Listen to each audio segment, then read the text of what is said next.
Module 2. Understanding and being understood. Moving on to the second module of our exciting journey, let's unfold the essence of effective communication and the art of expressing oneself clearly. This module comprises 3 lessons. In the first lesson, Cascade of Sounds to Sensible Sentences, we will see how language and words make us different from other beings. In the second lesson, Clarity is Key, we will learn how to deliver our message with clarity. And finally, in the third lesson, Active Listening, an integral part of communication, we will explore the art of active listening. Now, without taking any more time, let's start with our very first lesson of this module. Lesson 1. Cascade of Sounds to Sensible Sentences. Anyone can make noises, but transforming those sounds into meaningful language is what sets us apart as humans. Words ultimately stem from sounds. By tuning these sounds and stringing them together in unique ways, we create words. Imagine language as a series of interconnected steps. At the very bottom of this cascade are individual sounds, like the letters of the alphabet or the basic building blocks of spoken language. For example, think of the letter A in cat or th in this. These sounds, when combined, form words, which are the next step in the series. Words are like the puzzle pieces of language, each having its own meaning. For instance, when you put the sounds C, I, and T together, you get the word cat.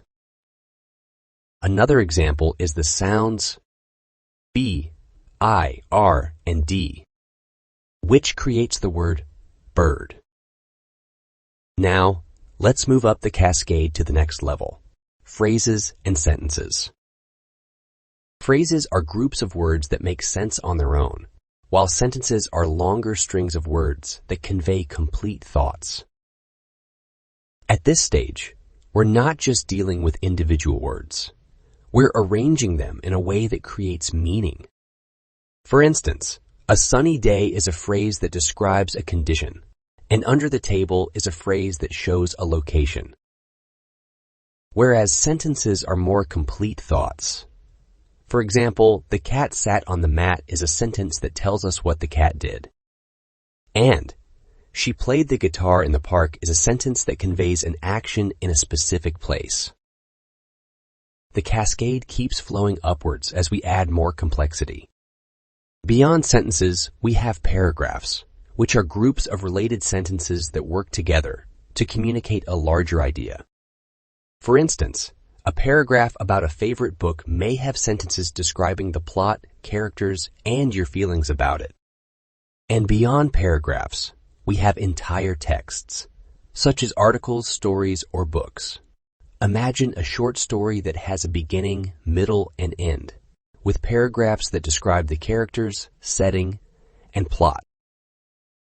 Each level builds upon the one before it. Good communication starts with mastering these steps, which allows you to communicate effectively and tell compelling stories. Starting with individual sounds, you create words and then use those words to form phrases and sentences. These sentences can be combined to create paragraphs, and those paragraphs are used to construct full texts with depth and meaning. Here's a short story for you about the world's famous scientist, Albert Einstein. Many don't know that Einstein didn't start speaking until he was 4. His parents were initially worried about his delayed speech. When he did start to speak, he developed a peculiar habit that he kept through his early years. He called it thinking in language. He would often mumble sentences to himself softly before saying them out loud. Thus, he rehearsed his sentences and arranged his thoughts clearly before voicing them. This story teaches us that before speaking, we must form our thoughts and sentences in our mind about what we want to speak, and then say it in the right manner. Excellent! In the next exciting lesson, we will learn how to deliver our message with clarity. Do not miss it.